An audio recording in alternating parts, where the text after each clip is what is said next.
Comentarles que eh, el motivo de por qué se está dando la sesión en la noche fue porque eh, me pidieron que dicte el primer tema. Bueno, yo dictaba parasitología en privado también hace algún tiempito, solo que este primer tema eh, lo voy a, lo vamos a desarrollar conmigo, pero el resto de temas lo van a desarrollar con nuestro director, que es Jean-Pierre Panaque.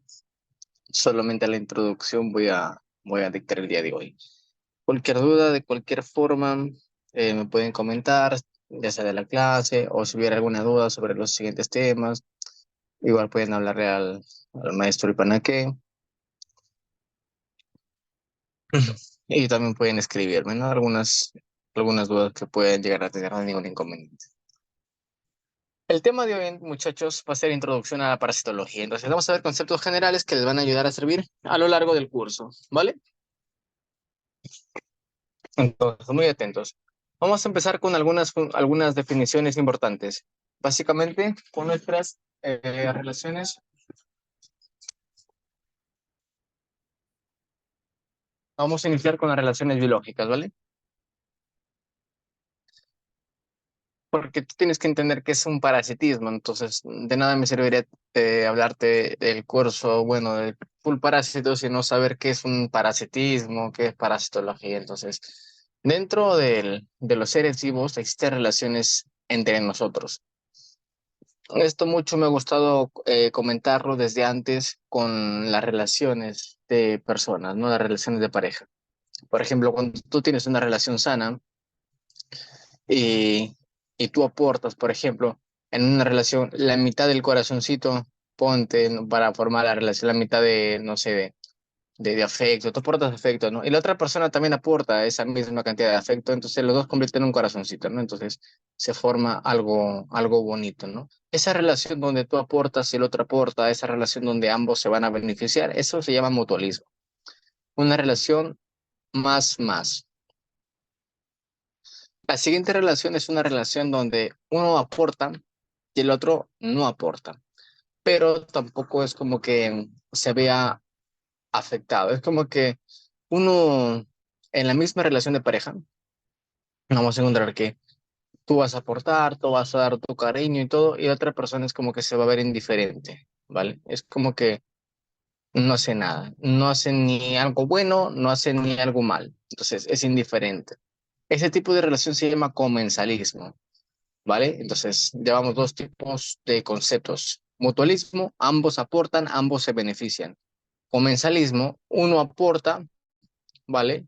Para que se beneficie el otro, pero el otro es como que le es indiferente. Es como que en esta relación, este de acá va a aportar, este de acá se va a beneficiar a costa de él, ¿vale? A costa, por ejemplo, de esta ballena, pero esta ballena como que a él no le importa si es que este está o no está, o sea, no pasa nada, no pasa nada.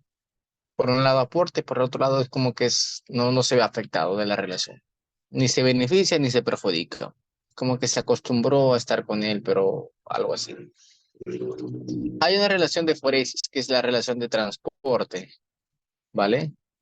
Donde ciertos microorganismos, bueno, ciertos organismos van a permitir que ya sea un parásito, en el caso de parasitología, pero también bacterias, también algunos virus se puedan movilizar. En el caso de los parásitos, pues generalmente son transporte por ejemplo, tenemos por moscas o transporte por cucarachas, pues, por ejemplo, ¿no? Vamos a ver otra relación, que es la relación de inclinismo. Seguimos con la relación de parejas. El inclinismo sería una relación, por ejemplo, donde ambos se han acostumbrado a estar, ambos son indiferentes, ambos están en la relación de pareja, ¿vale? Ambos están en la relación. Sin embargo, ninguno de los dos ni se beneficia ni se perjudica. Ambos se acostumbraron a estar entre ellos y están solamente porque se acostumbraron, pero ninguno se beneficia ni se perjudica de la relación, ¿no? Esto es algo feo, ¿no? Triste en ese tipo de relaciones. Lo mejor que tenemos que buscar es un mutualismo, donde ambos aportamos y ambos nos beneficiamos.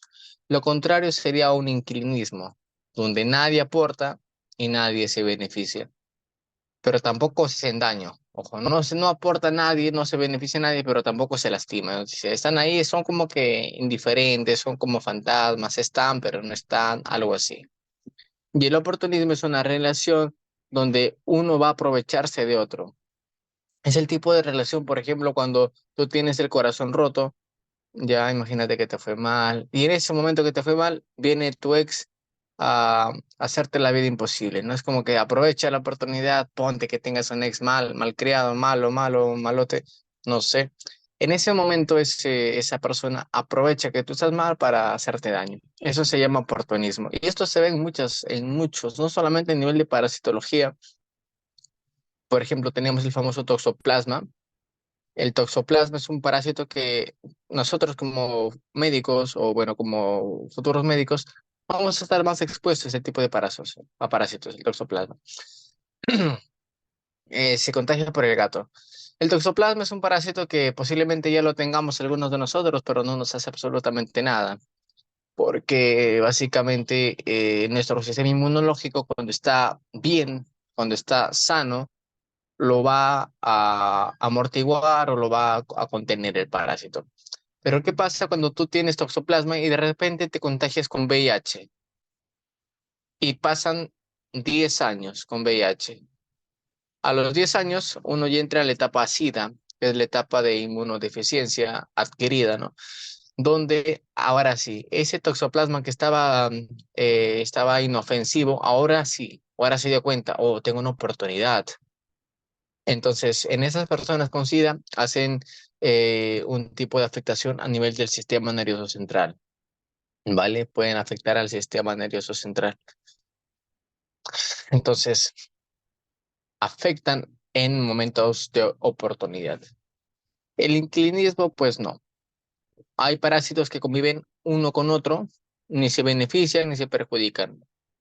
Eso lo van a estudiar quizás creo que está en el temario con Ipana, es el famoso Schistosoma. Schistosoma manzoni, ese parásito. Ni se beneficia ni se perjudica. Este es un parásito muy importante porque genera gran cantidad de parasitismo a nivel mundial. Después de malaria, el malaria, dicho sea de paso, la malaria es el parasitismo con mayor cantidad de muertes en el mundo. Seguramente has escuchado, ¿no? La famosa malaria, muy frecuente en zonas tropicales, se contagia por la picadura de un mosquito. Entonces, el mosquito, en este caso, no este mosco, ¿no? Sino un mosquito que te pica. Entonces, el mosquito viene, pica a la persona y al picarla inyecta básicamente un estadio del parásito que es el esporozoito. Ya lo vamos a ver más adelante, ¿vale? Pero lo inyecta y al final pues la persona se contagia, ¿no? Bien, y finalmente vemos el parasitismo, doctor. El parasitismo es una relación así como las anteriores, donde uno se va a beneficiar de la relación y otro se va a perjudicar. Esa es la relación de parasitismo. Entonces, cuando tú veas parásitos en todo el curso de parasitología, vas a pensar esto. Uno se beneficia y el otro se perjudica. Eso genera que separen a los parásitos en otro grupo. No se estudia con bacterias, no se estudia con virus, porque se ha descubierto que los parásitos ingresan al cuerpo del huésped, que es la persona que nos va a albergar, pero el parásito se va a beneficiar de ti. Ten cuidado, ojo. Quizás hayas tenido algunos ex que haya sido así, ¿no? Uno se beneficia de uno y tú te perjudicas, ¿no? Hay que tener cuidado, ¿no? Con este tipo de personas. Pero esto pasa, esto. Si tú ves a alguien que es similar a eso, podrías decir que podría compararse con un parásito, ¿no? Donde uno se beneficia y el otro se perjudica, ¿vale? Esa es la relación de parasitismo. Ahora bien, luego de conocer estos conceptos generales, vamos a ver el concepto de parasitología. Entonces, parasitología va a ser esa rama de la medicina que va a estudiar a los parásitos, obviamente, ¿no? A los parásitos, pero no a todos los parásitos, sino solamente a los parásitos que causan enfermedad en el ser humano, ¿vale? En el ser humano. Esos son los parásitos que vamos a estudiar. Y dentro de la parasitología hay algunas definiciones importantes, como la definición de huésped. ¿Quién es huésped? El huésped va a ser nada más ni nada menos, es un animal, el animal ya sea humano, bueno, dentro del reino animal, o un cachorro, un gato, no sé, eh, podríamos llamarlo, eh, perteneciente del reino animalia, cualquier ser vivo de este contexto que pueda albergar en su interior un parásito. Entonces, es ese ser vivo, ese animal que alberga un parásito. Ese es huésped, nada más. El que alberga a un parásito. Hay un término que aparece también que es el reservorio. El reservorio puede ser un animal o puede ser que no sea un animal. Un huésped podría ser a la vez un reservorio, ¿vale? Pero un reservorio no siempre es un huésped, ¿vale? Entonces, ¿por qué? ¿Qué es el reservorio? El reservorio va a ser aquel animal, o quizás no es un animal, va a ser aquella condición donde un parásito pueda vivir en un lugar o pueda, por ejemplo, desarrollarse, ¿vale? Que permita básicamente el desarrollo del parásito. Entonces, puede ser un animal o no, que permite el desarrollo del parásito. Esa es la condición. O sea, permite al parásito desarrollarse. ¿Cómo así, doctor, desarrollarse? Es decir, ¿los parásitos pueden crecer? Claro que sí. Los parásitos tienen estadios de bebé, de adolescente, de joven, de adulto, de viejo, igual que nosotros, ¿vale? Lo vamos a ver. El portador, por otro lado, es aquel ya persona o aquel animal que tiene el parásito, ¿vale? Pero el parásito a él no le hace daño. Es decir, tienes el parásito, pero a ti no te hace daño, pero a otra persona puede que sí le haga daño. Y no solamente este término se ve en cuanto a parasitología, también se puede ver en cuanto a algunas infecciones, donde tú puedes tener el bicho, pero a ti no te hace daño, le hace daño a otra persona, ¿no? Algo así como cuando pasó la pandemia y había personas asintomáticas, ¿no? Uno tenía el virus, pero el sistema inmune lo controlaba, pero esa misma persona asintomática podría contagiar o podría llegar a darle, o asintomática con síntomas leves, podría contagiar a una persona X y esa persona sí le afectaba pues rotundamente. Entonces, eso depende mucho del sistema inmunológico, de la edad, de factores asociados, algunas comorbilidades. No es lo mismo que le afecte a un paciente como tú o como yo, a que afecte a un paciente con diabetes, con hipertensión, enfermedad renal, etcétera, ¿no? Entonces hay diversas situaciones que pueden afectar que un parásito te afecte más a ti o a otra persona. Y en general, virus, bacterias. Y finalmente el vector básicamente es un agente que va a permitir el transporte del parásito. Y dentro de vector vamos a ver que existen dos tipos. Un vector que va a ser un vector biológico y un vector mecánico. Diferencias de los dos es que el vector biomecánico simplemente transporta, solo transporta al parásito.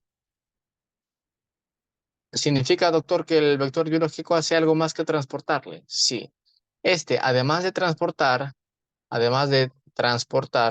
porque te dije que transporta, además de transportar, permite el desarrollo del parásito. Como te dije hace rato, es como que hace de vector y hace también de reservorio. Entonces, es un, además de permitir el transporte, actúa como reservorio. Podríamos llamarlo así. O sea, no solamente es vector, sino también es reservorio. Dime, Junior. Doctor, buenas noches. Sí, o sea, el vector mecánico entonces sería como una especie de foresis. Claro, algo así. Bueno, foresis es un término general de transporte, ¿no? De transporte en general. Foresis es una relación de transporte en general. Cuando hablamos de vector mecánico, decimos que solo transporta, pero cuando hablamos de vector biológico, decimos que sí transporta, claro, pero aparte de transportar, en su interior el parásito se desarrolla o crece o se modifica, ¿vale? Entonces, foresis decimos que es una relación de transporte. Vector mecánico es parte, ambos vectores transportan si te das cuenta, pero el biológico, aparte de transportar, hace de reservorio. Es la diferencia. Gracias. Bien, entonces vamos a ver tres factores que se asocian al parasitismo o de qué depende el parasitismo animal. Bien, ¿por qué algunas personas se infectan de parásitos y les afecta? ¿Y por qué otras personas no se infectan o se infectan y no les afecta mucho? Depende de tres cosas. Primero, depende de la dosis. Se dice de la dosis del inóculo. ¿Cómo así, doctor, de la dosis del inóculo? Es decir, depende de la cantidad de parásitos que ingresó. Y esto es relativo, no es que a veces ingresen 1 millón de parásitos, ponte, o menos, ingresen 1000 parásitos y te enfermes, o no te enfermes, por ejemplo, o ingreses solamente un parásito y basta que ingrese uno y te enfermes. Esto es relativo, ¿vale? El número de parásitos es relativo porque hay algunos parásitos que necesitan, por ejemplo, basta que ingrese 1 o 2 parásitos, ya te genera un daño. Pero en otros casos necesita que ingresen, por ejemplo, un número, una cantidad determinada, como 10, 100, 1000, 10.000. Entonces, esto es relativo, ¿vale? Esto es relativo el número de parásitos. Depende del tipo de parasitismo. Algunos requieren un número específico y si es que no llega ese número, pues no se infecta. Y otros no necesitan tantos números. Y otro depende del número de toxinas. Significa que si es que el parásito, como veremos más abajo, tiene mayor cantidad de mecanismos de ataque, pues va a ser más fácil, ¿no? Que te infectes.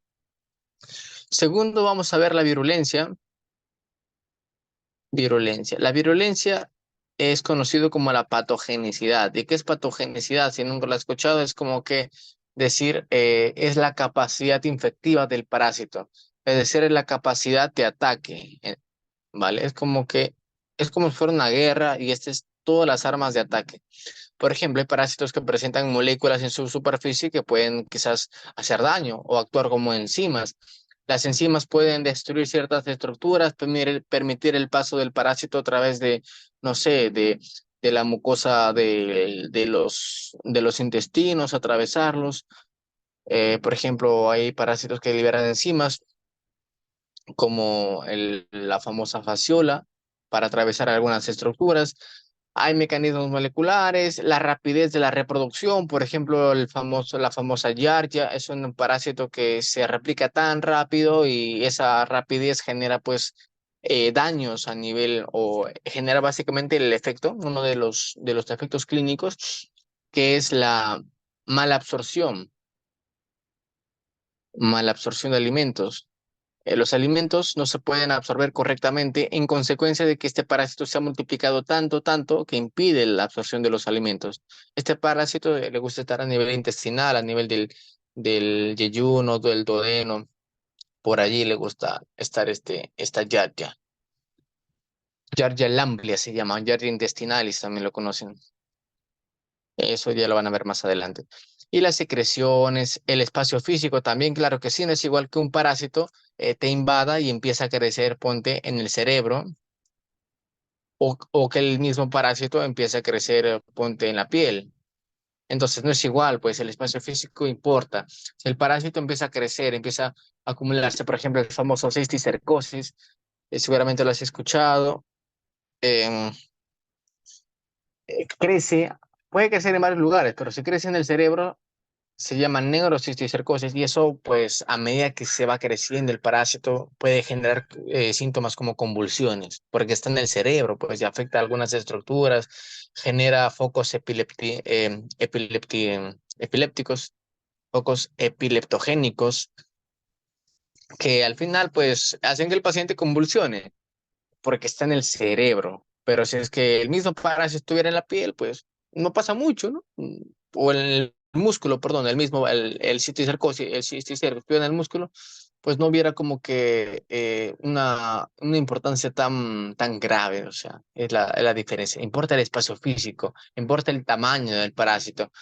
Puede haber alteraciones mecánicas, por ejemplo, un parásito grandote, un parásito. En el espacio físico, el ejemplo es el cisticerco, si quieren anotarlo, el cisticerco. El parásito se llama Taenia solium, por si quieren anotarlo. Taenia. Y en alteraciones mecánicas hay varios parásitos que por su tamaño pueden evitar el paso de algunas estructuras. Acá también tenemos a Fasciola, por ejemplo. Competencia por alimentos, hay parásitos que te quitan tu comida. Tenemos ahí a las ursinarias, por ejemplo. Ursinarias. Todos estos parásitos, chicos, lo van a ver a lo largo de la clase, de todo el curso, ¿vale? Quizás le estoy soltando muchos nombres, pero esto es una clase de generalidades, ¿vale? Entonces, vamos a ver el tercer factor, que es la fase del parásito. Las fases del parásito.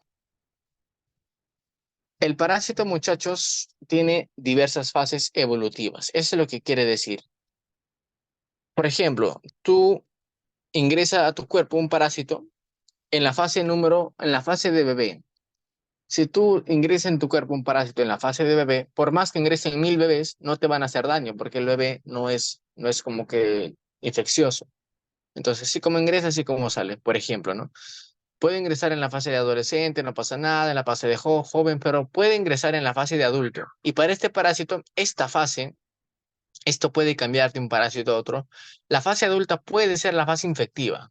Es decir, la fase 4 es la fase que genera infección. Si es que no ingresa en la fase 4 el parásito, por más que ingresen muchos parásitos, no va a generar infección, porque hay una fase específica que es donde el parásito está preparado para infectar o para generar un parasitismo en el huésped, ¿me entiendes? Esa es la tercera condición. Entonces, recordamos, uno es la dosis del parásito, que es relativo, algunos quieren más, otros quieren menos, la virulencia o todos los factores de ataque y finalmente las fases del parásito. Como te digo, no todas las fases son infectivas, no todas las fases permiten generar una relación de parasitismo, ¿vale? Hay una fase de cada parásito y eso depende según el parásito que estemos hablando, ¿bien? Entonces, ¿qué parásitos vamos a ver a lo largo del curso o que van a ver a lo largo del curso? Entonces, cuando lleven con el resto de clases, van a hablarles posiblemente de los más conocidos, empezarán por protozoos, helmintos o quizás empiecen por artrópodos. No lo sé, pero ahorita vamos a explicarles cuáles son los parásitos. Tenemos los famosos protozoos o protozoarios.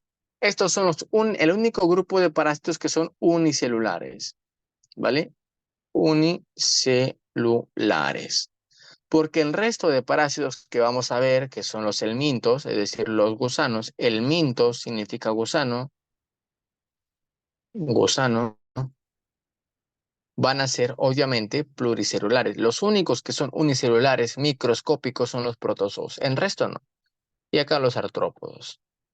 Los artrópodos es parte también del curso. Me parece que no está en su temario. No sé, no lo he revisado, muchachos. Como les digo, yo me han sido asignado este primer temita nomás.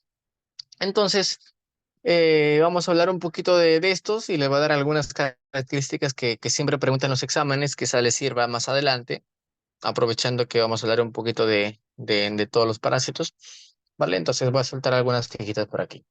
Los protozoos entonces son los únicos unicelulares, nadie más es unicelular. El resto de acá son pluricelulares. Primera diferencia, pluricelular, ¿vale?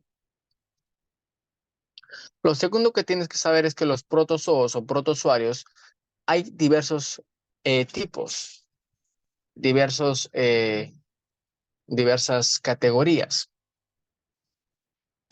Y se generan en los famosos filum, ¿vale?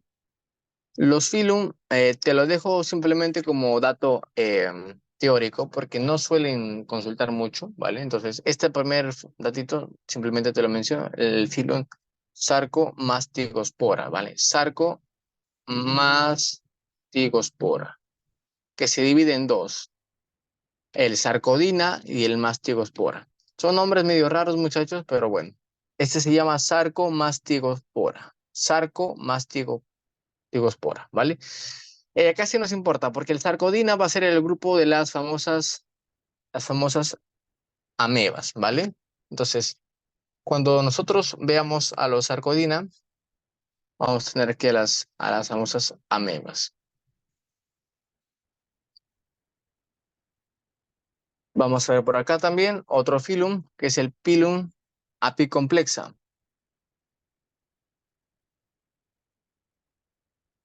apicomplexa.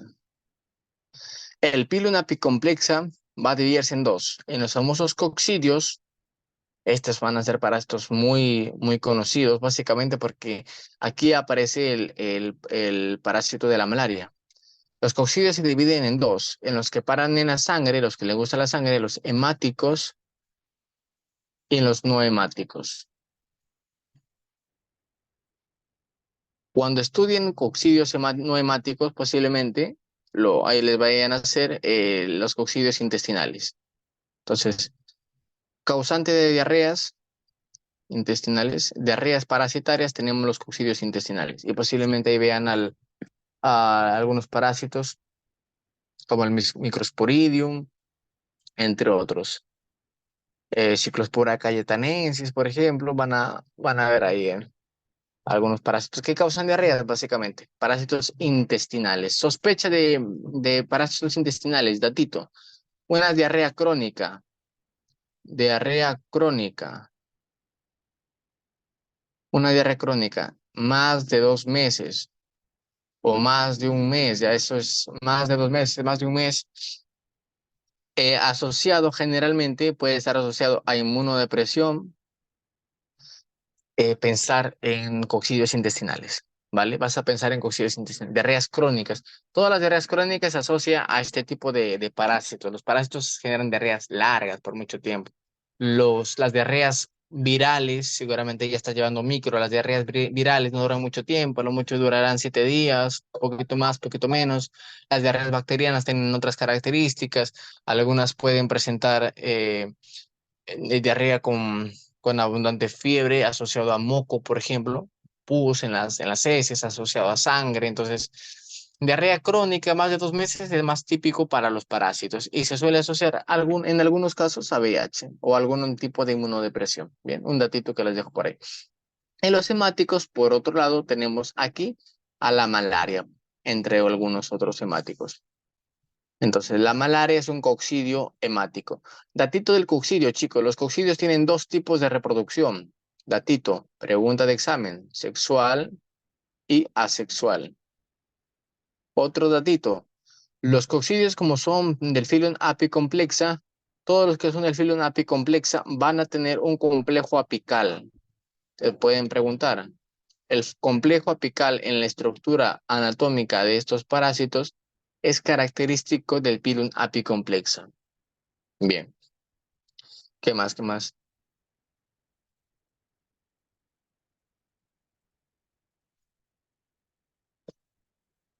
Finalmente vamos a hablar del pilum de los cilios, ¿vale? Un pilum más, el ciliospora. El ciliospora, básicamente, entre comillas, puedes colocarle los famosos ciliados, los protozoros ciliados, los que presentan cilios. Es decir, son así y presentan muchos cilios, ¿no? Muchos, estas tipo pelitos que les permiten moverse. Bien, dentro de los helmintos hay dos clases. Los nematelmintos,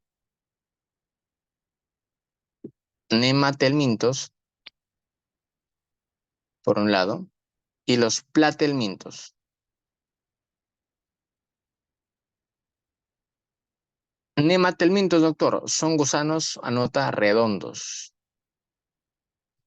¿vale? Gusanos redondos. Y los platelmintos son gusanos planos. Los platelmintos pueden subdividirse en dos tipos. Pueden ser o son un trematode o pueden ser un cestode. Doctor, ¿cuál es la diferencia? Es que el trematode es un platelminto no segmentado. Vamos a darnos cuenta que estos parásitos pueden presentar ciertos segmentos, ciertas divisiones, pero el trematode no tiene segmentos, ¿vale? En cambio, el cestode presenta segmentos y estas son preguntas de examen. Ejemplos de cestodes. Tenemos acá la taenia. La taenia que te comenté que podría causar cisticercosis, ¿vale? Básicamente el huevo de esta taenia Taenia solium. El huevito de este parásito, que son largos, así los ves, así se meten en tus intestinos y te pueden medir hasta 8 metros, 8, 10 metros. Imagínate tener un parásito de 10 metros. Van dejando huevitos, huevitos, huevitos. Esos huevitos, al ser ingeridos por la persona, porque eso crecen en el cerdo, o también pueden crecer a veces en nosotros, pero al ingerir los huevitos, se convierten más adelante en el cisticerco, ¿no? Entonces, el cisticerco, si es que llega al cerebro, se da en el cerebro, afecta y te puede dar convulsiones y es bien, bien, bien trágico. Bueno, no diría trágico, pero es bien feo ese en el tener en el cerebro, ¿vale? Estos son los segmentados. Y los no segmentados tenemos a los trematodes. Ejemplo de trematoide, la famosa fasciola hepática. La fasciola. La fasciola es un parásito asociado, por ejemplo,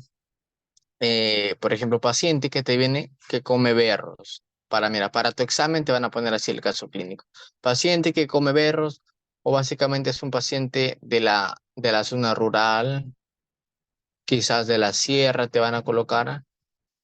La cosa está que el datito básico es que vive cerca de un río. Te puede decir que ese paciente cría ganado, es un paciente campesino, cría ganado, que come berros, rural, sierra, y que viene a consultorio porque presenta los ojos amarillos. ¿Alguien sabe cómo se llama ese signo clínico de tener los ojos amarillos? Bueno, es una manifestación de qué. Ictericia. Ajá, la famosa ictericia, ¿no? Ictericia. Viene con ictericia el paciente.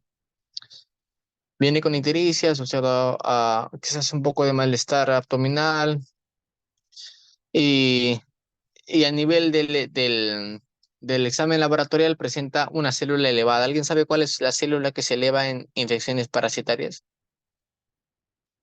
Los neutrófilos, neutrófilos, creo. Los neutrófilos es más para bacterias. Claro, sí, no tiene razón. Los eosinófilos, ¿vale? Sí, exactamente. Era uno de esos, era. Los eosinófilos, bien. Tranquilo, no te preocupes. Bien, entonces tenemos los eosinófilos. Viene paciente de acá para abajo, ictérico, que menciona que come berros, tiene ganado rural de la sierra, vive cerca de un río y que tiene con eosinófilos elevados, tú marcas fasciola hepática. ¿Por qué, doctor? Porque este parásito vive o básicamente tiene su ciclo de vida en el río y la persona lo ingiere con los alimentos al consumir verduras, que en este caso serían los berros o cualquier otra planta que crezca cerca del agua. Entonces, al consumirlo sin lavarlo, se consume también el parásito y así ingresa al cuerpo y te da una hepatitis. Bueno, una ictericia, perdón, hepatitis no, una ictericia obstructiva se llama, lo vamos a ver más adelante, quizás lo van a ver. Pero esta es la clínica característica de de este paciente. Y esta es pregunta de examen. En cambio, cuando te quieren preguntar alguna pregunta de examen de Tenia Solium, te van a decir que es un paciente que cría cerdos, te van a decir que es un paciente que viene con epilepsia, si quieren darte una pregunta de neurocisticercosis. Epilepsia antes de los 30 años. Es un paciente con epilepsia joven. Generalmente se tiene epilepsia joven, o sea, uno no va a pensar no sé, que, oye, y nunca antes ha tenido epilepsia, o sea, no tuvo epilepsia cuando era niño, solamente tuvo su primer episodio epiléptico a los 25 años, 29, 30, ponte, y antes nunca había tenido epilepsias, pero es un criador de cerdos y que come carne, pues, con cierta frecuencia. Con epilepsia menos de los 30 años, te hace pensar pues en una cisticercosis, neurocisticercosis, ¿vale? Son dos datitos que quiero que tengas en cuenta. Y finalmente vamos a hablar de los artrópodos, dos tipos, insecta, los insectos y finalmente los arácnidos. Arácnidos. Bien, en tu hojita anota algunos datos que siempre preguntan. de los arácnidos. En los arácnidos hay dos arañas muy importantes. Dos preguntas de examen en cada una. Las arañas que siempre preguntan es la famosa Lactrodectus. Lactrodectus. La Lactrodectus es la viuda negra, ¿vale? La viuda negra. ¿Qué es lo que siempre preguntan de acá? Preguntan cuál es el color de la araña. Pues una araña negra, pero tiene en su estructura un tipo de reloj de arena, ¿vale? Un reloj de arena de color rojo. Reloj de arena, rojo. Busca en Google, googlea, vas a encontrar el reloj de arena. Y la toxina que presenta, la toxina es la famosa alfa-lactotoxina. Lactotoxina. Son dos preguntas de examen que siempre repiten todos los ciclos. Suelen preguntar, o una de estas preguntas les va a venir, o sea, de vez en cuando van moviendo y les van a venir. Y la otra que viene siempre es la famosa araña, ya no me da espacio, pero la araña, la araña violinista, o también llamada la araña Loxoceles. La araña Loxoceles laeta. Loxoceles laeta, muchachos, es otra arañita, la araña de casa. La araña también la llaman la araña del rincón. Ah, otra cosa que no te dije, del Artrodectus. Este se asocia, chicos, a zona rural. Paciente campesino que está trabajando en el campo y le empieza a dar una picadura. ¿Vale? Una picadura. Y entre la... ya no tengo mucho espacio. A ver, voy a hacer una nueva... Blanquito, a ver. Ustedes si tienen espacio, por ahí anoten algunos datitos. Entonces, de las arañas, les voy a dejar algunos datitos. Entonces, les decía Loxoceles y les decía Lactrodectus. Estos chicos los dejo porque puede que les pregunten, entonces les voy a dejar uno que otro datito acá. Como les digo, esta es la única clase conmigo y acá ya no van a tener clases conmigo. Entonces, Loxoceles, lo que preguntan es esta es la araña de casa. Entonces, si es que te meten una pregunta de arañas, si es que te dicen la picadura fue en la casa, es Loxoceles, ¿vale? Araña de casa. Esta araña es conocida como la araña violinista porque tiene una forma de un violín invertido en su espalda. Violín invertido. Esta araña cuando te pica en la clínica, puede generar clínica de necrosis. Es decir, te pica en la pierna y esa zona que te pica se puede complicar y generar muerte de esa zona. Se hace bien feo, necrosis, ¿vale? Es decir, muerte del tejido afectado. Por otro lado, vamos por la Artrodectus. Esta es conocida, o en este caso es la araña, esta es la araña, la viuda negra, ¿no? Esta es la viuda negra, coloquialmente hablando. Esta araña no está en la casa, está en el campo. Entonces tiene que decirte un paciente rural, está trabajando y le pica una araña en el trabajo. Esta araña tiene un reloj de arena invertido. ¿De qué color es el reloj de arena? Rojo, ¿verdad? Muy bien, rojo. Y la clínica acá es una clínica que afecta al sistema nervioso autónomo. Es decir, va a venir con palpitaciones, por ejemplo, puede venir con diaforesis, suda mucho, puede venir con cialorrea, mucha saliva, pero acá no hay necrosis, si te das cuenta, no hay necrosis. Y lo más característico que refiere el paciente es un dolor abdominal, bien fuerte. Le duele el abdomen como si hubieran golpeado, bien, bien fuerte, insoportable el dolor. La violinista no, asocia clínica necrótica. em, y finalmente las dos últimas preguntas que les puede venir es las toxinas. El Oxoceles presenta una toxina, la toxina aquí se denomina la famosa esfingomielinasa D. Todos estos son preguntas de examen, ¿eh? Esfingomielinasa D. En cambio, la Lactrodectus, otra la toxina, ¿cómo les dije que se llamaba? La alfa-lactotoxina. La alfa LTX, alfa lactotoxina, ¿vale? La alfa lactro de lactobacillus toxina, alfa lactotoxina. Bien. Esto, chicos, es lo básico que tienen que saber de arañas, ¿vale? Esto es lo básico. Ya cuando lleven... Este tema creo que no está en sus sílabos, así que ya les dejé unos datitos para que tengan en cuenta. Bien, vamos a ver entonces, seguimos viendo cuáles son las vías de infección de los parásitos. Puede ingresar por la boca, por la nariz, por la piel, por vía sanguínea, ¿vale? Entonces, básicamente es cómo ingresan los parásitos, varias formas de ingresos. Vectorial, por ejemplo, la malaria. La malaria ingresa de esta forma, por un vector. Hay otro parásito que también ingresa de esta forma. A ver, este es la leishmania, leishmaniosis, leishmania, por ejemplo. Ingresa también por un vector. Sanguínea, ingresa, por ejemplo, transfusión de sangre. Malaria también puede ingresar de esta forma. Paciente tiene malaria, hace transfusión y lo contagió el otro. Transplacentario. La mamá tiene básicamente el parásito y está embarazada y le pasa al niño. O por trasplante de órganos. El parásito está en el donante y le trasplantan y llega al receptor. Comer carne, esto es lo más frecuente. Comer carne, por ejemplo, comer carne de cerdo. A qué parásito se asociaba la carne de cerdo? La tenia solium. Taenia, ¿no? A Taenia solium, carne de cerdo, por ejemplo, ¿no?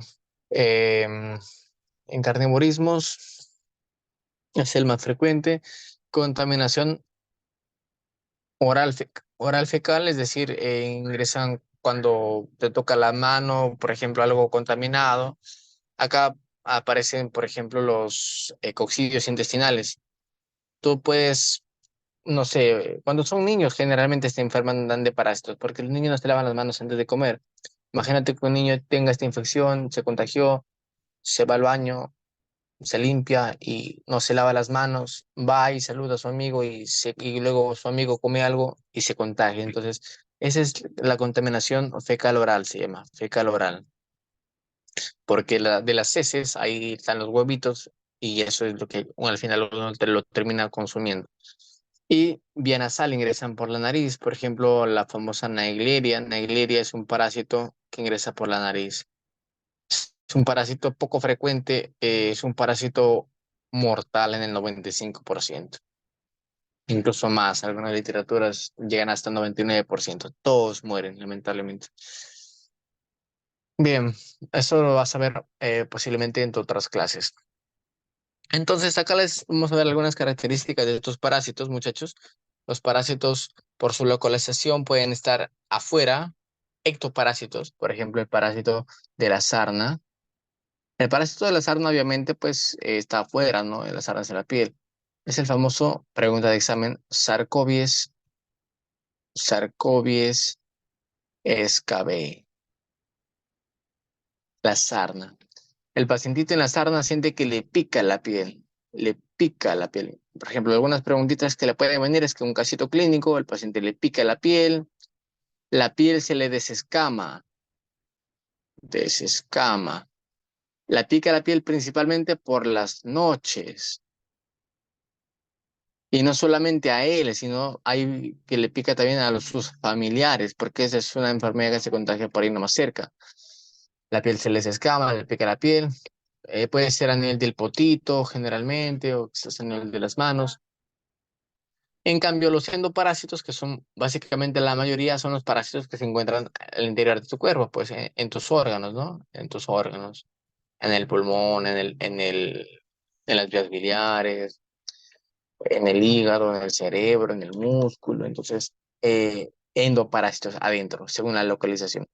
Un parásito puede ser, según el tiempo de vida en el huésped, cuánto tiempo vive en el huésped, puede ser accidental, un parásito que por accidente se metió a tu cuerpo. Es decir, no quería, pero bueno, ya está ahí.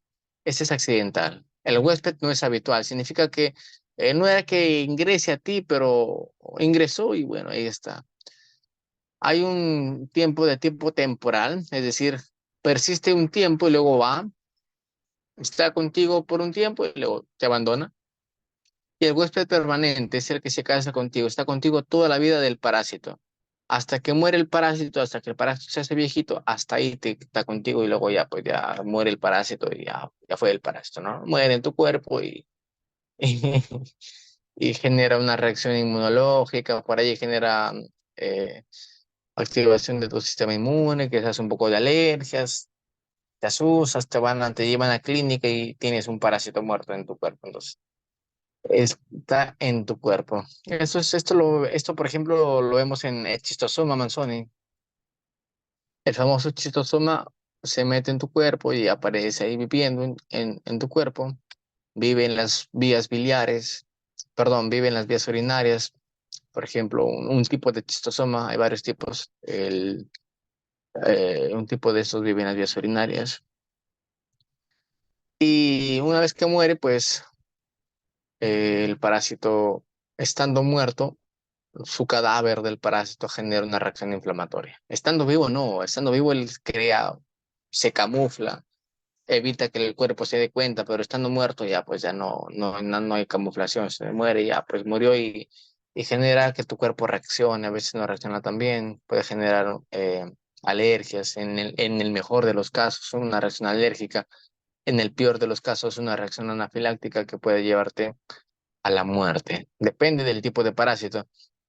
Depende de la afectación que se dé. La reproducción puede ser dentro de las células o fuera de las células. Intracelular generalmente son los protozoos, ¿no? Entonces, los protozoos, algunos se meten a las células porque son parásitos chiquitos, unicelulares. Según las especies que parasitan, puede ser dos ciclos, el estenoxeno y el eurixeno. Estos son términos que repásenlo porque yo sé que son un poco nuevos, pero ¿en qué consisten? El estenoxeno es cuando el animal, el cerdito, por ejemplo, el cerdo contagia al hombre y el hombre puede volver a contagiar al cerdo. Es un ciclo medio raro. Animal contagia a hombre, hombre contagia animal. Pero el eruxeno es un ciclo donde el animal lo contagia al hombre y el hombre ya no puede contagiar al animal de vuelta. O sea, no nos podemos vengar, entre comillas.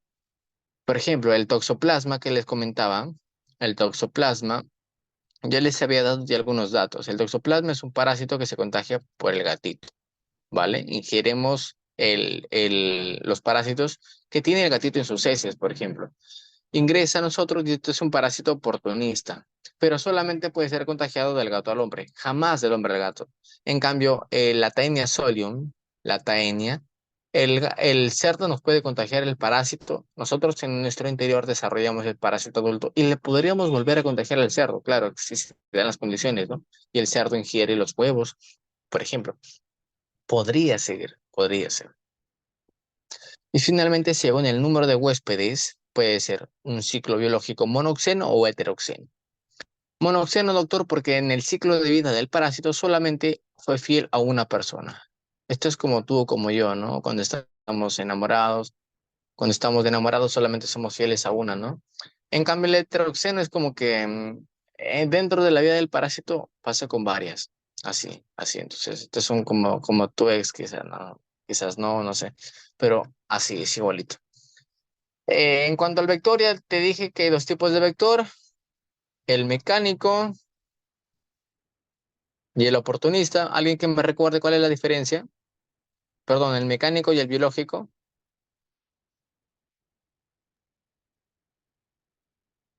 El, el, el mecánico, hijo, Ajá, ¿cuál es la diferencia? el que el mecánico solo era para transportar nada más.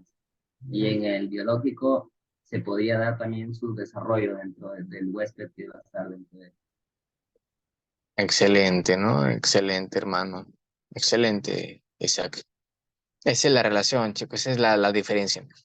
La forma como ingresa el parásito infectante puede ser una forma activa o una forma pasiva. ¿Cómo así, doctor? Activo es cuando ingresa, por ejemplo, ingresa perforándote la piel, es una forma activa, una forma más más trágica, entre comillas. Pasiva cuando ingresa, por ejemplo, en la comida, junto con huevos, no haciendo mucho daño. ¿Quién ingresa perforándote la piel? Hay parásitos, ¿vale? Que el ciclo es básicamente, tienen que ingresar por la piel, tú los pisas y así van subiendo. Y otros, pues, que ingresan por huevo. Los huevos son básicamente parásitos intestinales,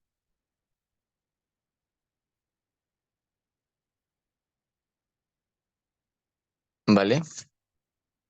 Parásitos como Taenia solium, entre otros. Y en cuanto al ciclo biológico, tenemos es aquel proceso donde el parásito llega, se desarrolla, se reproduce. Todo el proceso de vida del parásito es un ciclo biológico. Entonces, estos son algunos conceptos, chicos, que quiero que tengan en cuenta en relación a los parásitos. Ahora, terminamos ahí con parásitos. Ahora, en relación con el huésped, que te dije, el huésped es el quien alberga ese parásito, hay diversos tipos. Hay un huésped accidental, el que aloja el parásito aunque no quería alojarlo, lo termina alojando. Básicamente, el huésped accidental se relaciona con el tiempo en el huésped de acá que es de tipo occidental, ¿no? Esto somos nosotros a veces. En el ciclo de fasciola hepática, un ejemplo, en el ciclo de fasciola, nosotros actuamos como huésped accidental. El huésped intermediario es aquel huésped donde va a desarrollar las fases inmaduras del parásito. Es decir, dentro de un ciclo biológico donde el parásito tenga dos o más huéspedes, es decir, atraviese por varias personas, es decir, es un ciclo heteroxeno, como te expliqué acá, en ese tipo de ciclo donde un solo parásito vea más personas, podría suceder que en una persona tenga estadios inmaduros y en la otra estadios maduros, ¿vale? Entonces, es como que si tuviéramos estos 5 estadios, mira, el uno, 2 y 3 lo pasara en el huésped uno y el 5 y 4 lo pasara en el huésped dos. Entonces, el huésped intermediario sería el uno porque sería el que tiene las fases inmaduras del parásito. Y el huésped definitivo sería el que tiene la fase madura o sexual del parásito. La fase del parásito donde puede reproducirse, ¿vale?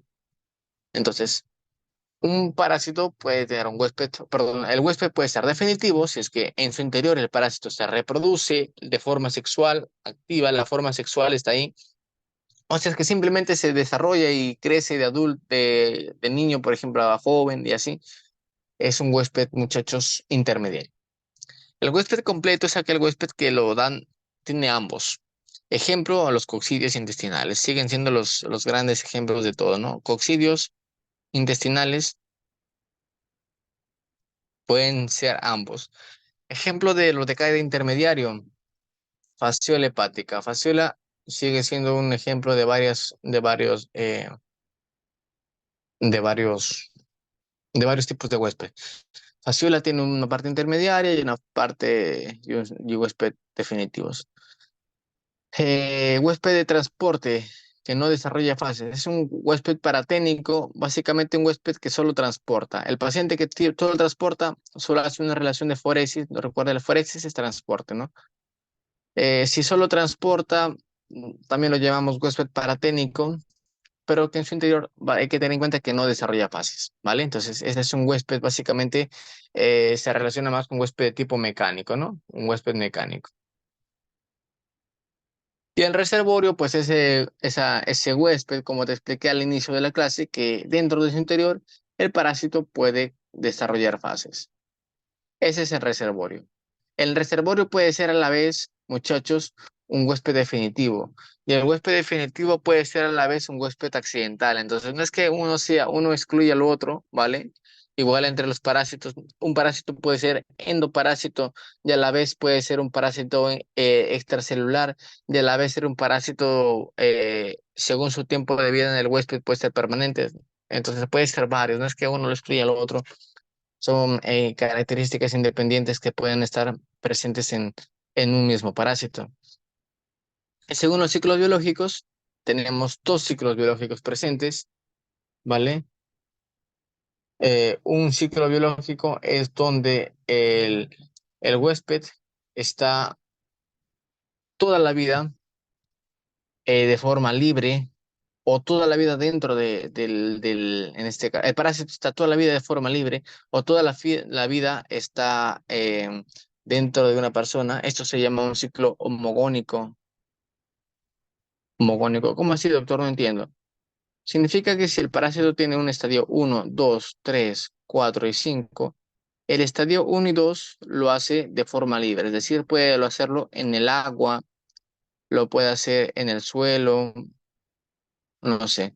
El estadio 3 lo hace, por ejemplo, en un animal. El estadio 4 lo hace nuevamente en el agua o en el suelo. Y el estadio 5 lo hace en un animal. Entonces hay una alternancia de fases. Fases de vida libre, es decir, afuera del huésped, y fases parasitarias dentro del huésped. Eso de que se acaba de comentar, ese es este de cada ciclo heterogónico. Aquel que varía es un ciclo heterogónico. Si es que todas las fases fueran dentro del huésped, todas las parasitarias sería homogónico. O si todas las fases fueran, por ejemplo, de vida libre, sería igual homogónico. Entonces, esa es la diferencia. Homogónico, las fases del parásito pueden ser o parasitarias o de vida libre, o si hay alternancia heterogónico, ¿vale? ¿Hasta aquí hay alguna duda por si acaso, muchachos?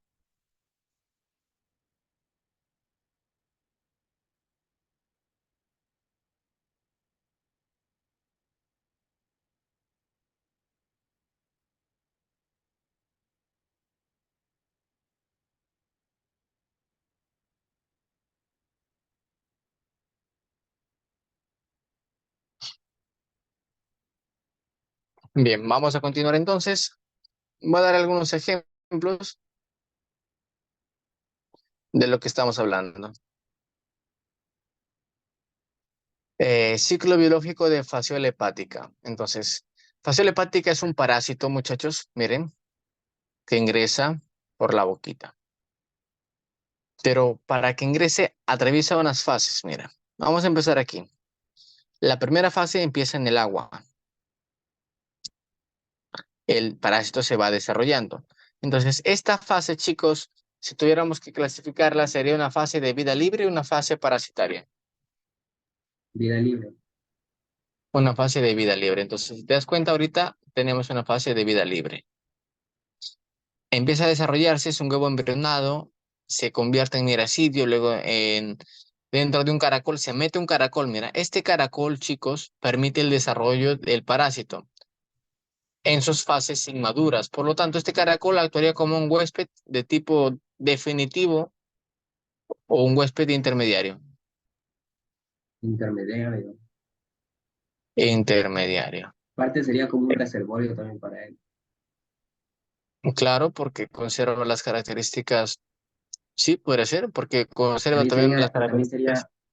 sería de biológico, ¿cierto? Un vector biológico. Bueno, ahí sí no tanto, porque vector es aquel que transporta el parásito. Pero en este caso, el caracol no es que se mueva y. O sea, este tipo de caracol lo lleva a será por la corriente, ¿no? En cambio, los vectores son como que por sí solos se pueden movilizar. Quizás no Ah, tanto un vector, quizás no tanto, pero el reservorio sí, ¿vale? ok, gracias.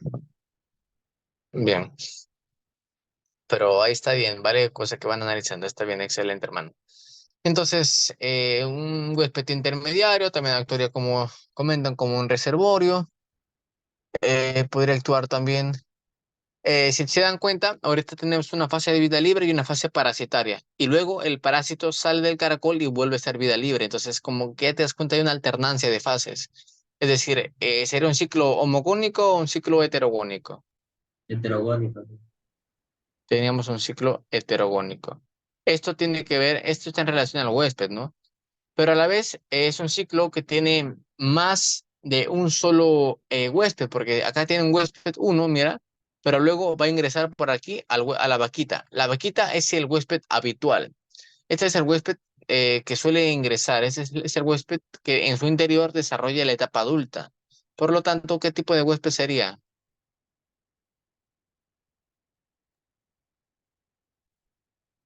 el definitivo, ¿vale? El que desarrolla la etapa adulta es el definitivo. Pero a la vez, este es un huésped, como te comento, eh, el habitual. Pero en algunas circunstancias el humano puede infectarse. El humano no está específicamente dentro del ciclo evolutivo, pero de forma accidental se infecta. Por esto es que el humano, a pesar de también ser un huésped definitivo, ¿por qué definitivo? Porque el definitivo es el hecho de tener al parásito en etapa adulta.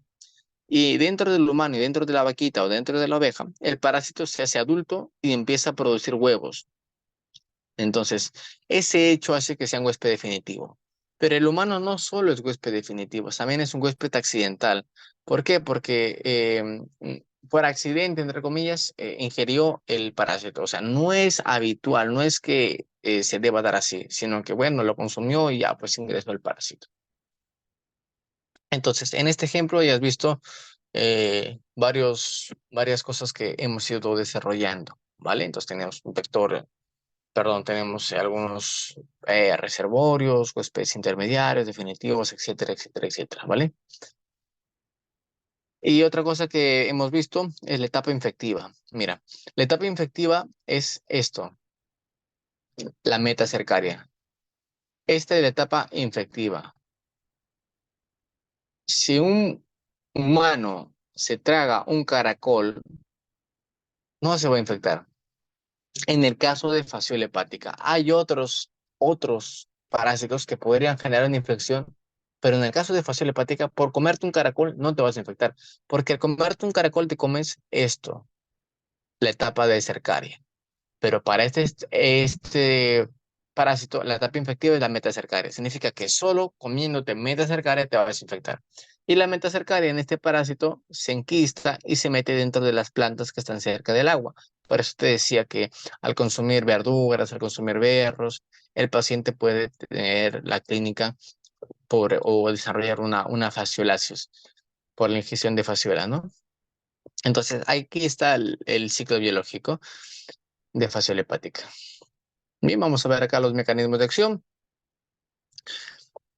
Los mecanismos de acción, chicos, y para hacer un pequeño descanso, antes de pasar ya a la segunda parte, pueden ser diversos.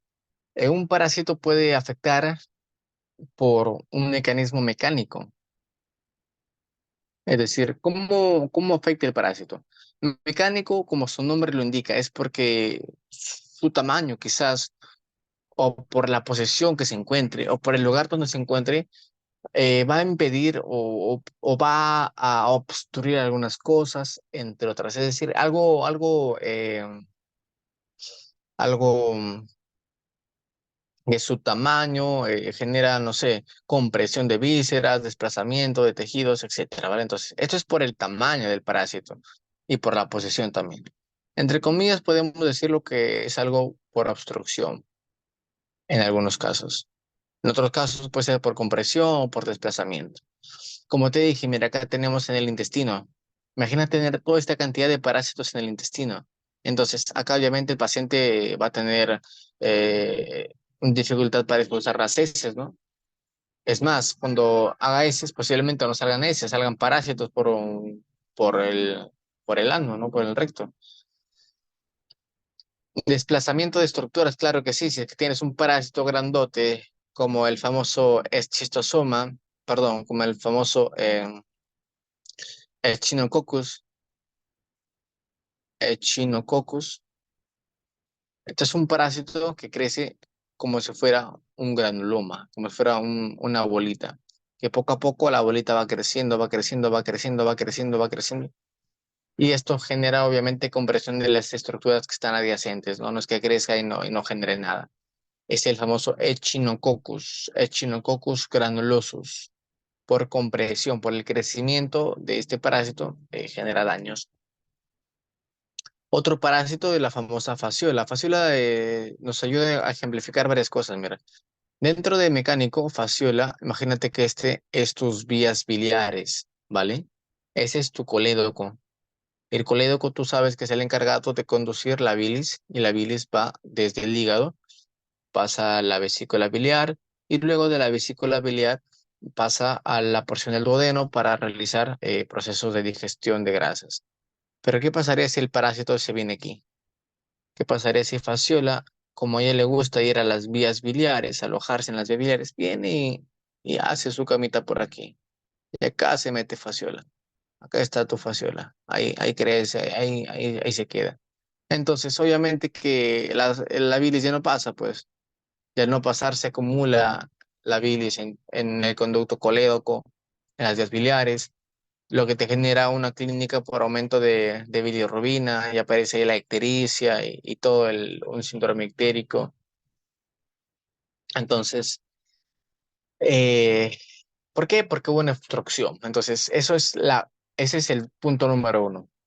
Una clínica obstructiva, ¿vale? Hay diversos ejemplos, ya te puse dos. Uno más podría ser a nivel del cerebro, ¿no? Conforme va creciendo el cisticerco y va comprimiendo ciertas estructuras cerebrales, podrían causar algunos daños, etcétera. Entonces, hay varios ejemplos. Segundo, vamos a ver un mecanismo de tipo traumático. Hay parásitos que están así, mira, que están así como este, y esa es tu piel, o esa es la estructura que viene. Y este parásito viene y ¡plum! Se clava. O sea, el parásito mete su cabeza y se clava contra la mucosa de intestinal, por ejemplo. Eso hace trichura, por ejemplo. Se clava frente al, al lugar. Las urcinarias también vienen, se clavan, empiezan a succionarte sangre en ese momento, se clavan ahí. Segundo, hay mecanismos bioquímicos. Si recordarás al inicio te dije que habían parásitos que podrían liberar ciertas enzimas. Fasciola hepática también libera algunas enzimas para atravesar acá los intestinos. Entamoeba isolítica también. Entonces liberan ciertas enzimas que destruyen algunos tejidos para permitir su movimiento. Mecanismo inmunológico. Seguramente, no sé si han llevado inmunología, todavía no, pero el sistema inmunológico te permite defenderte frente a algunas infecciones, pero si es que el sistema inmunológico reacciona de manera exagerada, podría incluso tu propio cuerpo matarte a sí mismo. Esto pasaba con los pacientes con COVID, una reacción exagerada, bueno, del sistema inflamatorio. En el caso de inmunológico, lo más frecuente quizás se les llega a la cabeza, no sé, las alergias cuando, no sé, alergia a la picadura de la abeja o alergia, no sé, a los mariscos que son relativamente frecuentes dentro del contexto de alergias. Paciente que come mariscos y se empieza a hinchar su cara, todo eso, ¿no? Entonces, la primera vez pasa algo leve, pero la segunda vez puede llevarte incluso a la muerte, porque el sistema inmune reconoce a algunos antígenos de esa comida o del parásito como algo muy dañino y exagera su respuesta. O sea, en lugar de defenderte, genera una respuesta tan fuerte por el sistema inmunológico que te termina haciendo daño, ¿vale? Eso se llaman reacciones de hipersensibilidad. Eso lo vas a estudiar mejor en inmunología, pero es una forma también donde el parásito, más que daño del parásito, el daño en este caso te lo produce tu sistema inmunológico, una reacción de hipersensibilidad.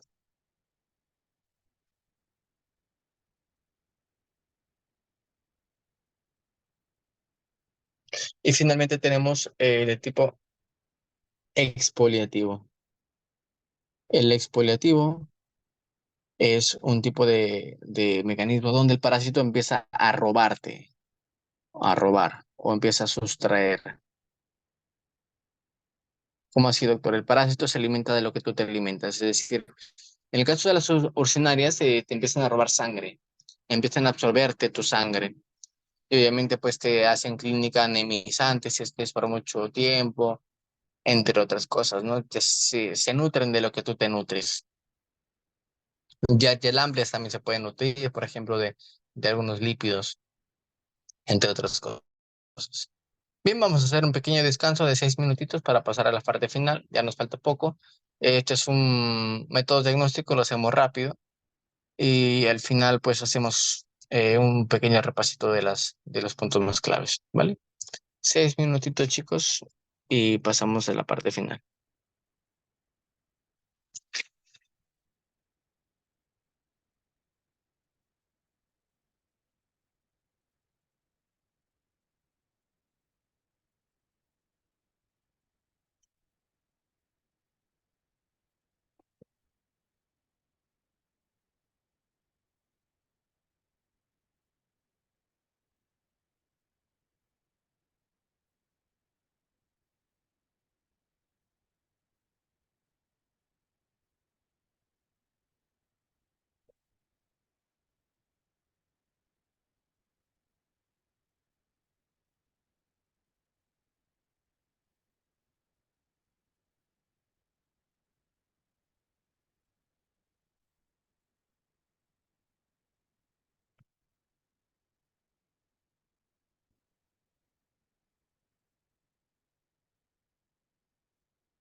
Bien, vamos a ver la última parte para ya acabar, chicos. Esto lo pasamos rápido. Básicamente, a lo largo del curso ustedes van a ver diversos métodos de cómo diagnosticar un parásito y les voy a resumir los métodos más frecuentes.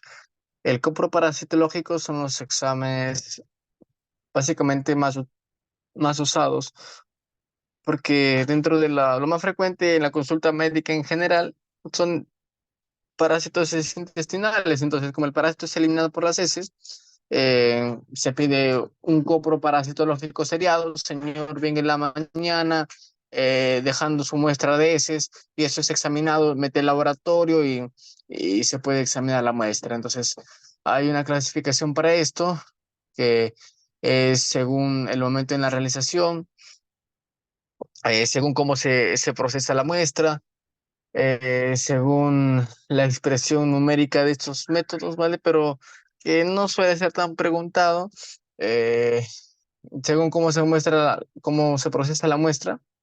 Puede ser una muestra macroscópica, una muestra donde se puede visualizar básicamente el material grande, ¿no? Algunos parásitos son grandes o el color de las heces, o algunas muestras microscópicas mediante haciendo otras técnicas más minuciosas para ver quizás cosas más, como es en su nombre, ¿no? Parásitos más pequeños que no se pueden ver a simple vista. Se puede hacer otro tipo de técnicas más individuales, pero en general, muchachos, todos estos son dados por un coproparasitológico, ¿vale? Y según la expresión numérica, que es una forma de clasificarlo, también pueden ser cuantitativos o cualitativos. Cuantitativos es porque pueden contar la cantidad de huevos, por ejemplo, en una determinada zona. Mientras más huevos es, pues decimos que la infección es más fuerte, ¿no? O más potente. Y cualitativos es porque vemos en todo caso las características de las heces, vemos básicamente su estructura física, eso, entonces, estas son las formas de un coproparasitológico. Las tinciones son muy útiles también. Permite diferenciar, por ejemplo, algunas enfermedades, algunos parásitos de otros, como utilizar tinciones para diferenciar, no sé, para colorear ciertos parásitos. Acá les dejo un ejemplo, para diferenciar, por ejemplo, la entamoeba histolítica de otras amebas que se pintan o se tiñen de forma diferente. Esto depende también de las características del parásito. En algunos parásitos son afines a cierto pigmento y lo absorben más que otros y así. Las biopsias, esto es un uso poco frecuente, las biopsias generalmente no se realizan, pero si tuviéramos que realizar una biopsia, lo más frecuente o lo más fácil es que esté el parásito en la piel. Entonces, si tenemos un parásito en la piel, se realiza la toma de la biopsia y ese parásito pues podemos identificarlo. Es más fácil o más exacto sería el toma de biopsias.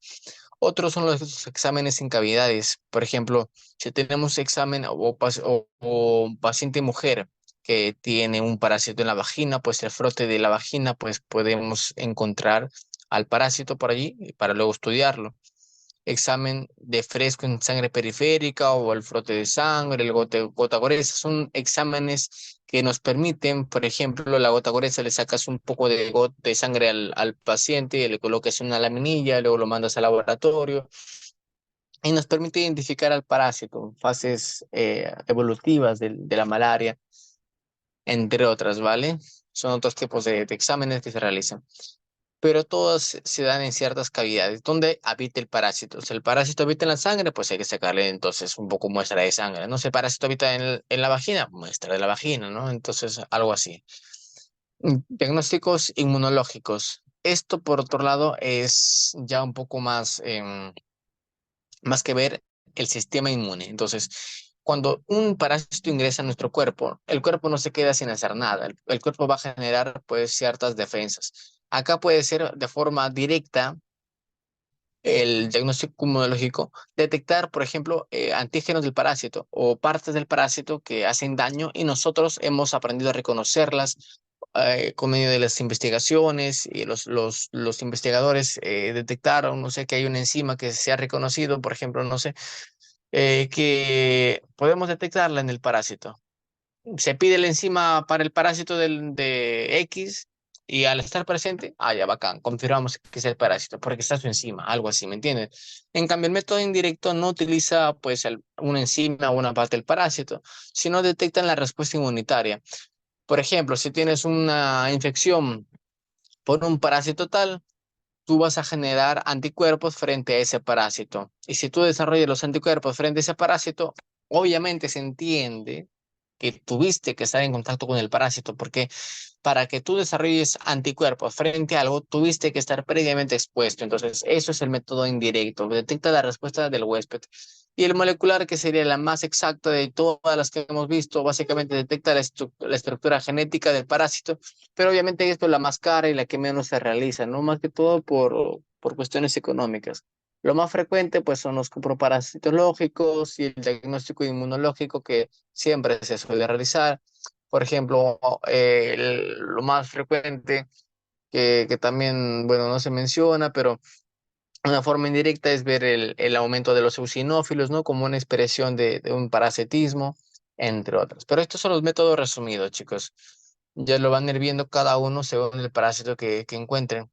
Ya acá les he dejado algunos ejemplos de qué métodos se realizan en cada uno de estos parásitos. Miren, métodos directos, también hay métodos indirectos como los que les comentaba hace rato. Estos son algunos ejemplos de métodos indirectos, el método de ELISA, el método de inmunofluorescencia, entre otros. Todos estos miden la reacción del cuerpo. Y los de acá arriba, pues miden, como su nombre lo indica, de forma directa la presencia o ausencia de parásito, ya sea de forma macroscópica, ya sea de forma por cultivo o quizá la detección de ciertos antígenos. Bien, acá te he dejado algunas técnicas de cómo se recolecta la muestra. Esto depende también del parásito, pues porque en el caso del Enterobius vermicularis es un parásito conocido con el nombre de Oxyurus, Oxyurus de forma cotidiana, Oxyurus. Este Enterobius vermicularis habita en el canal perianal, se encuentra pues en el potito, bueno, sale al potito la madre a dejar sus huevitos, entonces cuando uno quiere recolectar la muestra, pues tiene que tomarlo del lugar donde se encuentra. Y esto pasa para todos los parásitos, es decir, donde se encuentra se va a realizar la toma de la muestra, ¿no? Y la técnica pues depende también del lugar, de la localización. Esto mismo pasa para obtener muestras para entamueba, para giardia, para ciclosporum. Todo depende, muchachos, de la localización del parásito, del lugar por donde el parásito se ha expulsado hacia afuera y depende pues el procedimiento y el método de las características del mismo. Entonces varía según cada parásito. Esto lo van a ver, esto lo van a ver también cuando lo digan las clases de cada específica de cada parásito. Les van a comentar al menos los puntos claves.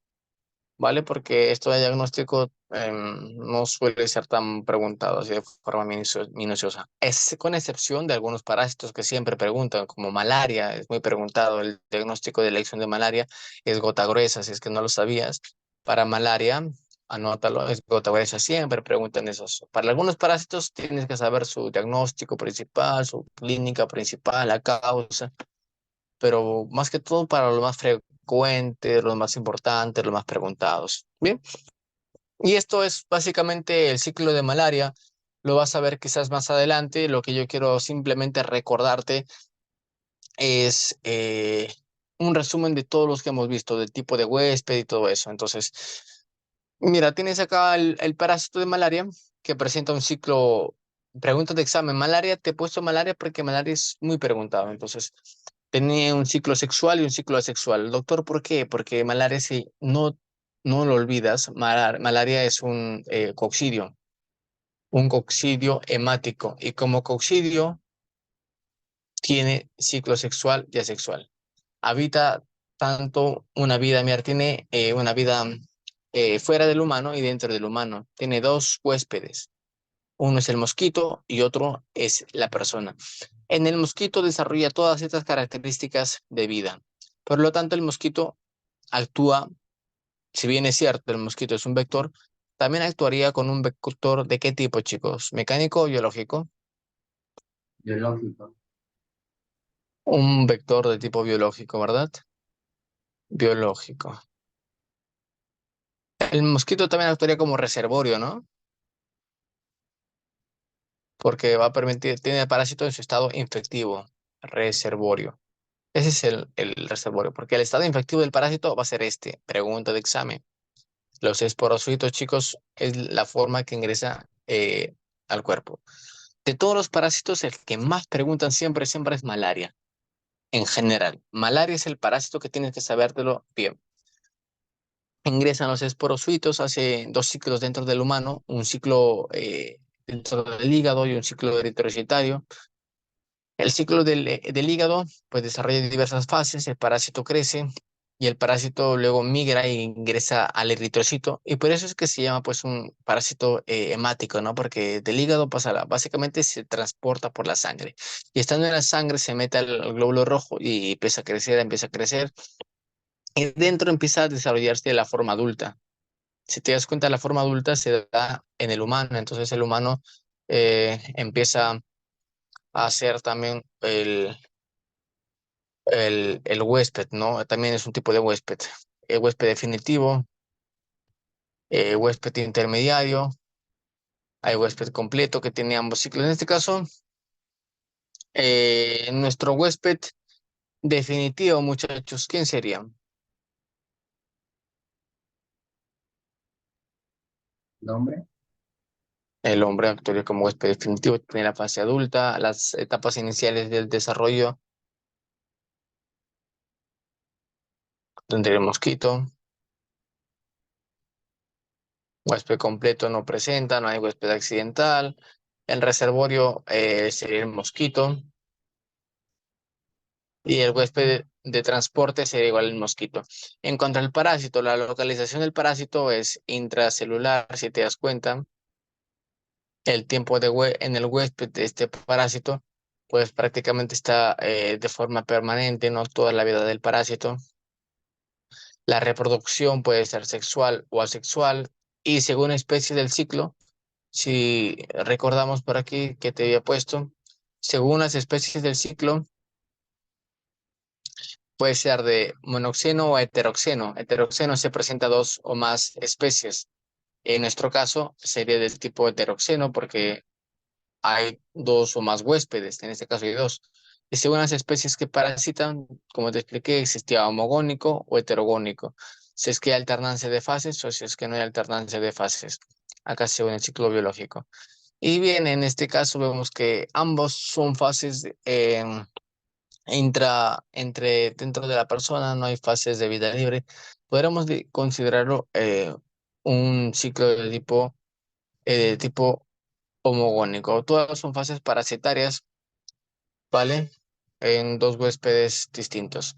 La forma infectante sería como ingresa por una picadura de tipo activa. Y así sería como que un ejemplo de lo que hemos visto a lo largo de la clase, ¿vale? El ciclo biológico de Plasmodium. Una preguntita de examen que nunca falla es, dentro del ciclo biológico de Plasmodium, seguramente lo vas a ver, ¿cuál es el estadio que permite recidivas, recaídas en el parásito? Esto lo vas a ver seguramente. El hipnozoito, que está presente dentro de Plasmodium vivax y Plasmodium ovale. La memotecnia bio. O vale. Hay varios tipos de plasmodium, lo vas a ver cuando ya lleves el curso. Creo que sí está dentro del curso, así que por allí el doctor y para qué les va a comentar. Pero bien, acá les dejo entonces Vivax y Ovale, que presentan este estadio. Esto es pregunta de examen, ¿vale? Esto es pregunta de examen. Y bien, con esto acabamos la clase, muchachos. Vamos a ver un pequeño repaso teórico de lo que hemos visto. Les pediré que puedan participar todos, ¿vale? Y bien. ¿Cuál es el tipo de parásito que presenta un complejo apical? los rizópodos, ¿Qué género? los apicomplexos, Apicomplexa. Muy bien. Huésped que alberga el parásito en la forma adulta. definitivo, Muy bien. Huésped que alberga el parásito en sus fases no reproductivas. intermedio, Intermediario. Muy bien. Relación tipo donde una pareja ambos se benefician. Mutualismo, mutualismo. Muy bien. Mutualismo. Relación de tipo beneficio-daño. Parasitismo.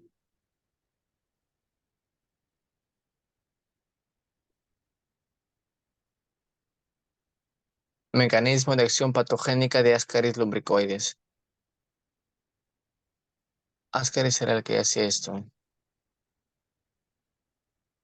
Una de las acciones era Mecánica, mecánica, ¿no? Una era de tipo mecánico.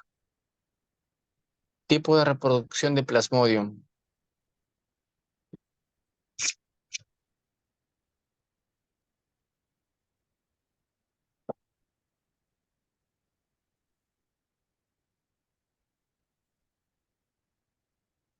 Puede ser sexual o asexual, lo que acabamos de ver. Ah, esto no les dije. Los parásitos que presentan pseudópodos son las famosas amebas. Los parásitos gusanos planos. Bien. Un parásito plano es platelminto, pero si es segmentado, ¿cómo se llama?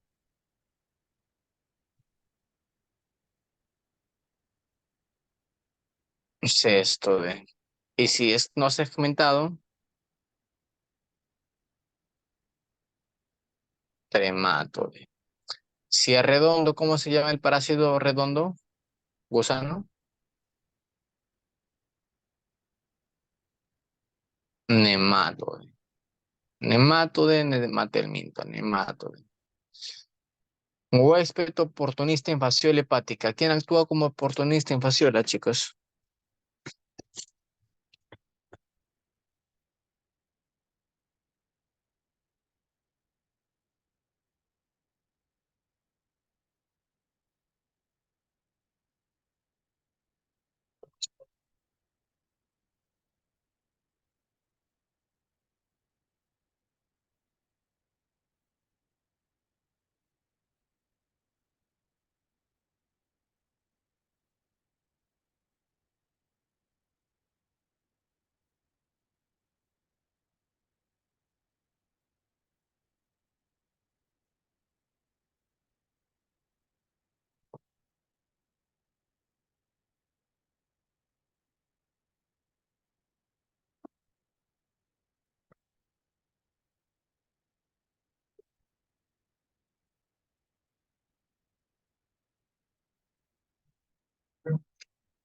En fasciola éramos nosotros, el hombre era el oportunista, ¿vale? El estadio infectivo es la fase, muchachos, en la que el parásito, cosa daño, ajá, puede hacer daño, puede causar la infección, ¿no? Es la única fase en la que el parásito puede generar un parasitismo, básicamente. Giardia lamblia. Ah, Giardia no les comenté, un parásito flagelado. Flagelado. Paciente agricultor que consume berros, presenta ictericia natural de la sierra. ¿Usted en qué pensaría, muchachos?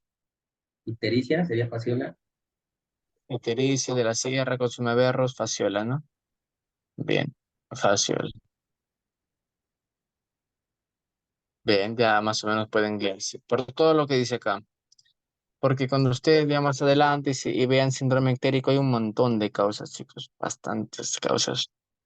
Fasciola es una de las causas raras de ictericia. Pero si es que tú ves ictericia, paciente de la sierra, suele consumir berros, dentro del hemograma ves los eosinófilos elevados. Ah, ya, bueno, es ictericia, perdón, es fasciola. No solo por la ictericia, sino por todo el conjunto de cosas, ¿vale? ¿Qué tipo de parásito es Plasmodium?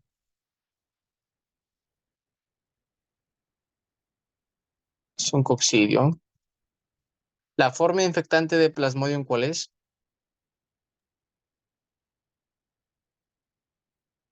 porozoito, Muy bien, es porozoito. La forma infectante de Fasciola,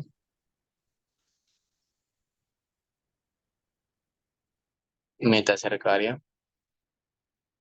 tipo de ictericia que, bueno, esto creo que no les dije, pero genera una ictericia, bueno, este como datito curioso nomás, ¿ya? Una ictericia poshepática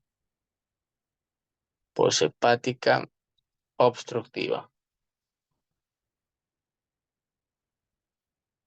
¿Por qué poshepática? Porque cuando tú veas causas de ictericia, es algo así, mira, este es el hígado y puede haber ictericia acá, que sería prehepática, ictericia hepática y ictericia poshepática. Tres tipos de ictericia. Acá se encuentra fasciola. Entonces, ictericia, como te digo, es un síndrome, es un conjunto de signos y síntomas que puede darse por diversas causas. Lo más frecuente no es fasciola, lo más frecuente es que sea una hepatitis viral, por ejemplo, em, entre otras cosas, ¿no? Pero fasciola es una causa de una ictericia posthepática obstructiva, porque sea una obstrucción, ¿no? Formas responsables de causar recidivas en Plasmodium vivax y en Plasmodium ovale, Hipnozoito, hipnozoito. hipnozoitos. Bien, chicos, con esto hemos acabado. La verdad es que ha sido, bueno, para mí un honor haber dictado esta primera clase. Dígame, ¿alguna duda? Sí, doctor. Bueno, ¿qué libro usted recomendaría para leer? Ah, ya. Bien. Yo solía leer el libro de Botero, ¿vale? Pero la verdad es que hay manuales que te resumen bien chévere la información y te dan un contexto más general del tema. No sé si les han compartido manuales o les puedo compartir si gustan. ¿Podría compartir, por favor? Ya ahorita estoy abriendo mis archivos. Bien, acá les voy a pasar un enlace por el grupo de WhatsApp para que puedan ingresar los otros muchachos que no están en la clase. Bien, les voy a mostrar la información que tengo. ¿Ven?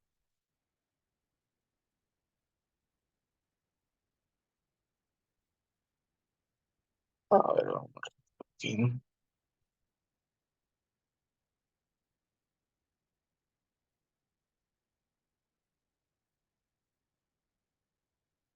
Bien, entonces miren, este es el enlace que les he compartido.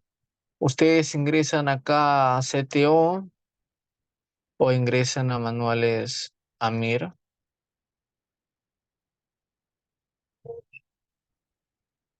y van a lo que es infectología. Miren, van a infectología o enfermedades infecciosas. Y acá está todo. Bueno, no todo, pero está lo más importante. Los más importantes está aquí. Te ingresas por acá y acá está. Tuberculosis. Acá está está un en micro con parásito, ¿ah? Así que vas a encontrar de micro y parásito. Acá está por parásitos, las enfermedades más frecuentes.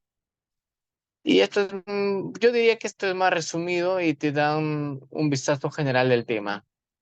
Yo cuando estaba estudiando parasitología, depende mucho del docente también, ¿ah? Porque el docente de dónde saca sus preguntas. Entonces, mi recomendación es que se guíen de los manuales. Y en cuanto al libro, pueden guiarse del docente.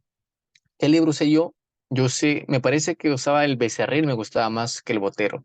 Me parece que el Becerril tenía más cosas, pero a veces combinaba entre Becerril y Botero. Eran los libros que yo usaba. Pero creo recordar mejor el Becerril. Me parece el Becerril. Ya, hace tiempo que no he revisado, la verdad, chicos. Em, Esta clasecita, yo dictaba Parásito hace un año, prácticamente. Desde el año pasado no he vuelto a tocar una revisión, pero bueno, he seguido la clase del día de hoy. Cualquier cosa, chicos, nos vamos a ver más adelante. A mí me gusta mucho la fisiología, la fisiopatología. Cuando ustedes lleguen a esos cursos, por allí es posible que nos veamos nuevamente. Y cualquier cosa, pues tienen mi número, ¿no? Pueden escribirme, pueden hablarme y les puedo Me dicen que son de prepa nomás para agendarles y cualquier cosa, pues estar en contacto, porque si no, pues quizás no les contesto porque no sé de qué me hablan. Entonces me dicen, soy de prepa, ya bacán. Por ahí les agendo y normal, no hay ningún inconveniente. Bien, chicos, antes de acabar la clase, a ver si es que me permiten. Si es que me permiten, les voy a dejar por aquí. Yo soy un creador de contenido. Si es que desean dar una pasadita por algunos cursos que tengo publicados, me pueden encontrar así. Quizás quieran repasar fisiología, así me encuentran. Jonathan Rojas, doctor JR, en YouTube. Por allí encuentran de mi contenido que subo. Con esto estamos sacando la clase. ¿Alguna duda final? No sé.